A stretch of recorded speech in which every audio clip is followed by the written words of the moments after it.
Assalamualaikum warahmatullahi wabarakatuh. Apa kabar semuanya anak-anakku semuanya kelas 5? Bu Guru berharap kalian semuanya selalu dalam keadaan sehat walafiat dan selalu dalam lindungan Allah Subhanahu wa Ta'ala. Baik anak-anak, sebelum pembelajaran hari ini kita mulai, marilah kita bersama-sama membaca basmalah. Bismillahirrahmanirrahim. Anak-anak, hari ini kita akan membahas tema 3, subtema 3. Yang pertama, tentang pengertian pembangunan sosial. Yang kedua, tentang tujuan dan manfaat pembangunan sosial. Dan yang ketiga, contoh keragaman sosial budaya. Dan yang keempat, cara menghormati keragaman budaya. Kita saksikan bersama ya, kita bahas satu persatu.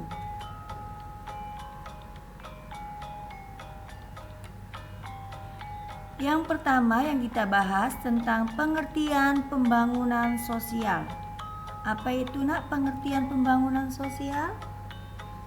Iya, pembangunan yang mencakup kehidupan sosial dan budaya di masyarakat.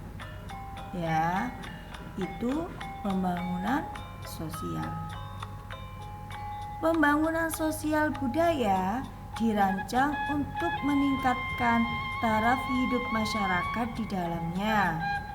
Contohnya, dukungan terhadap pembangunan sosial, dan itu bisa berupa kita membeli produk dalam negeri. Itu contoh dukungan terhadap pembangunan sosial.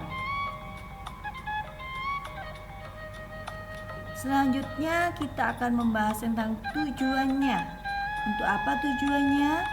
Yaitu untuk mewujudkan kesejahteraan rakyat dengan indikator kualitas hidup meningkat, layak, dan bermartabat, serta kebutuhan dasar yang tercukupi. Itu tujuannya. Selanjutnya untuk manfaat pembangunan sosial, yang pertama, menjaga kelestarian budaya. Yang kedua, tentang meningkatkan kesejahteraan masyarakat. Itu manfaat yang kedua, meningkatkan kesejahteraan masyarakat. Yang ketiga, sebagai alat pemersatu bangsa. Yang keempat, sebagai identitas bangsa di mata internasional. Manfaat yang kelima, yaitu mengembangkan keterampilan masyarakat. Yang keenam, munculnya rasa cinta tanah air. Yang ketujuh, dapat menumbuhkan kerukunan dalam masyarakat. Dan manfaat yang terakhir yaitu menyalurkan bakat generasi muda. Ya, jadi tidak akan kehabisan bagi generasi-generasi selanjutnya. Indonesia kaya akan keragaman sosial budaya. Keragaman yang ada menjadi modal dalam pembangunan nasional atau pembangunan sosial.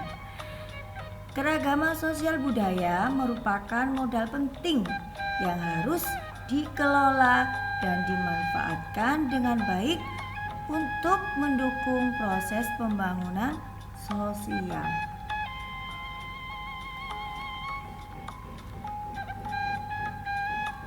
Selanjutnya, contoh keragaman sosial budaya.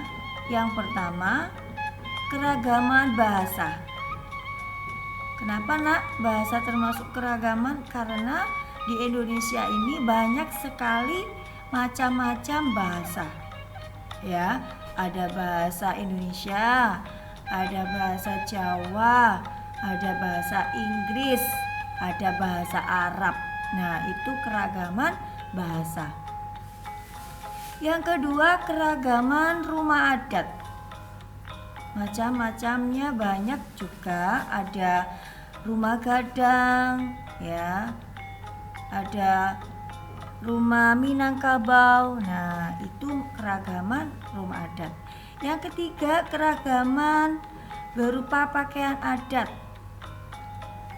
Bisa adat Betawi, adat Sunda, pakaian Dayak. Nah, itu macam-macam keragaman pakaian adat. Selanjutnya, keragaman tentang kesenian daerah. Ada seni tarinya itu banyak sekali.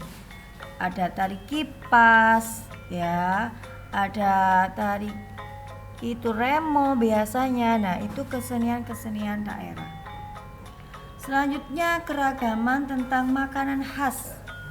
Yang terkenal biasanya itu di Jogja. Nah, itu makanan khasnya apa, Nak? Iya, gudeg. Kalau di daerah kita, makanan khasnya yaitu rujak cingur. Nah, itu keragaman makanan khas. Yang terakhir, contoh keragaman religi, yaitu tentang bermacam-macam agama. Kalian tahu di Indonesia ini ada berapa macam agama? Betul sekali, ada 6 ya. Kalian harus tahu itu ya.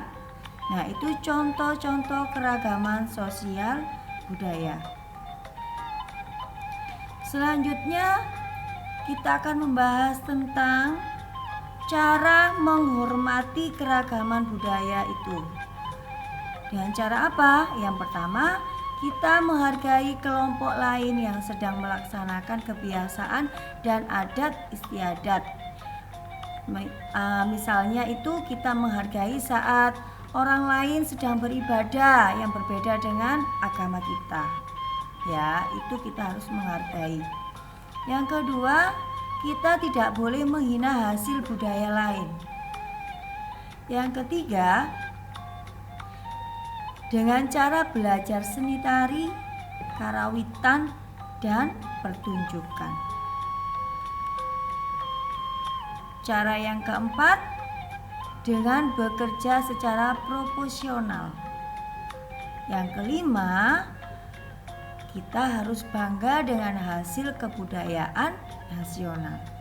Nah, ini ada 5 cara menghormati keragaman budaya. Nah, anak, tadi kita sudah bahas tentang pengertian, tentang tujuan dan manfaatnya, dan contoh-contoh keragaman budayanya, serta cara menghormatinya. Nah, tugas anak-anak sekarang di rumah, kalian kerjakan LKS tema 3, halaman 87 sampai 88 dan 91 sampai 92. Kalian kerjakan di LKS kalian, bukan di buku tugas. Baik anak-anak, sekian pembelajaran hari ini, semoga bermanfaat untuk kita semuanya. Kita tutup dengan bacaan hamdalah bersama. Alhamdulillahirabbil alamin. Pesan Bu Guru, tetap jaga kesehatan, selalu sholat 5 waktu dan istiqomah sholat duhanya.